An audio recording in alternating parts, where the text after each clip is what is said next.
Dobrý deň. Dnes si predstavíme merací prístroj LinkRunner od firmy Fluke Networks. Tento tester umožňuje rýchle otestovanie sieťového pripojenia a PC sieťového adaptéra. Meria dĺžku kábla, zapojenie jednotlivých žil v kábloch a veľa ďalších vecí, ktoré si neskôr predstavíme. LinkRunner je malý, ľahký a skoro celý z plastu. Hore sa nachádza LED indikačná dióda, ktorá sa rozsvieti, ak zapojíte kábel. Dole má tlačidlo na zapnutie a vypnutie prístroja, s ktorým sa dá aj podsvietiť displej. Má dve veľké ovládacie tlačidlá, pomocou ľavého ovládate pohyb a pravým potvrdzujete a vyberáte možnosti a samozrejme LCD displej. Na hornej stene sa nachádzajú dva konektory, LAN a MAP. Na zadnej stene je kryt batérií. Po stlačení tlačidla na zapnutie sa vám na displeji ako prvé zobrazí to, že nie je pripojený žiaden kábel. Z ktorejkoľvek obrazovky môžete pristúpať k hlavnej časti nastavenia tak, že stlačíte obe tlačidla súčasne. Teraz máte možnosť konfigurovať LinkRunner alebo ísť do konfigurácie ping. Stlačením ľavého tlačidla na základnej obrazovke sa dostanete do LinkRunner konfigurácie, kde môžete nájsť MAC adresu LinkRunnera a tiež prepínanie jednotky dĺžky medzi stopami a metrami.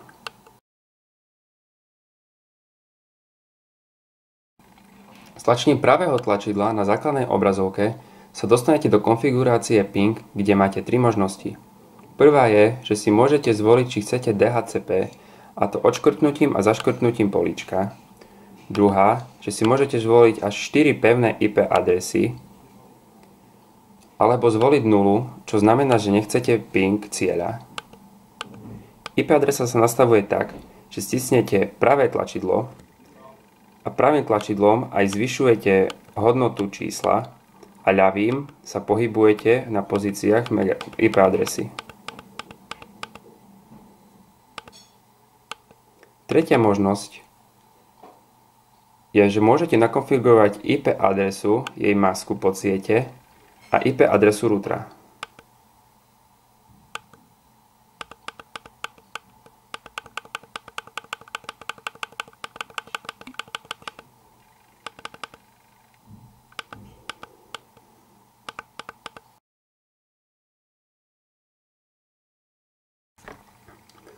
LinkRunner má rôzne funkcie, ako napríklad identifikácia linky, služby, IP ping, základné testy káblov a CDP a EDP. Ako prvú si ukážeme identifikáciu linky. Do portu LAN zapojíme kábel a zapneme LinkRunner.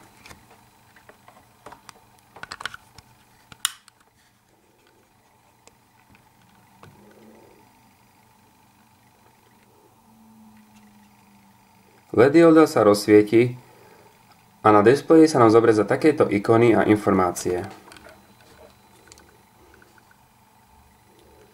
Táto ikona znamená indikátor činnosti. Tu sa nám zobrazuje, či je kábel priamy, krížený, neznámy typ alebo link level, ktorý sa zobrazuje pri nízkej úrovni. Nám sa zobrazilo, že je kábel neznámy typ. Tu sa zobrazuje možnosť rýchlosti a duplexu. Tu aktuálna rýchlosť a duplex. Tu sú dve tlačidlá, ktoré zodpovedajú tlačidlám pre výber ľavý a pravý. A tu sa zobrazuje využitie siete v percentách. Ak je kábel pripojený k nenapájanému zariadeniu, napríklad ak vytiahneme router zo zástrčky, tak na displeji sa nám zobrazí ikona nenapájaného zariadenia. Ako chyba sa vám môže zobraziť aj ikona token ringu, telka, alebo preškrtnutý symbol nenájdeného DHCP servera. Funkcia LinkRunner Ping vám pomôže získať rýchle odpovede na dostupnosti kľúčových zariadení. Po zapnutí LinkRunnera stačí zapojiť kábel do portu LAN, počkať pokým sa načíta kábel a následne stisnúť pravé tlačidlo Ping. Zobrazia sa vám užitočné informácie. Tu sa nám zobrazí ikona DNS servera, tu routera a tu počítača. Tieto zvyšujúce sa čísla zobrazujú pingy a za lomítkom ich úspešné odpovede. Po stlačení ľavého tlačidla sa vám zobrazí detail pingu, IP adresu routera, odozvu v milisekundách, IP adresu DNS servera, odozvu a IP adresu počítača a jeho odozvu. Stadiaľ môžeme aj priamo nakonfigurovať ping stlačením ľavého tlačidla.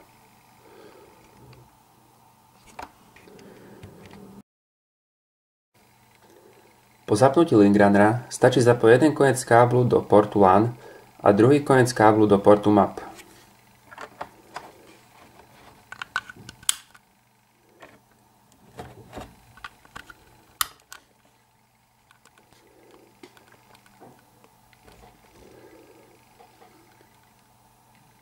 Ak je kábel bezchybný, tak sa vám zobrazí jeho dĺžka v stopách alebo v metroch.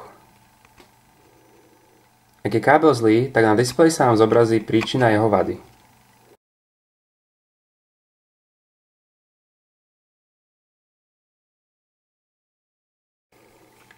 Pre použitie CDP a EDP a lokátoru portu zapojte kábel do portu LAN Linkrunnera a druhý do zariadenia.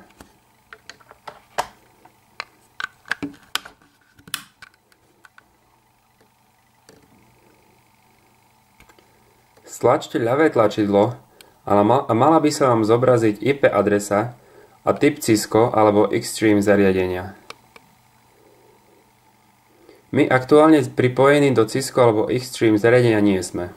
Ďalším stlačením ľavého tlačidla sa dostanete k lokátoru portu. Indikátor portu na routeri začne blikať.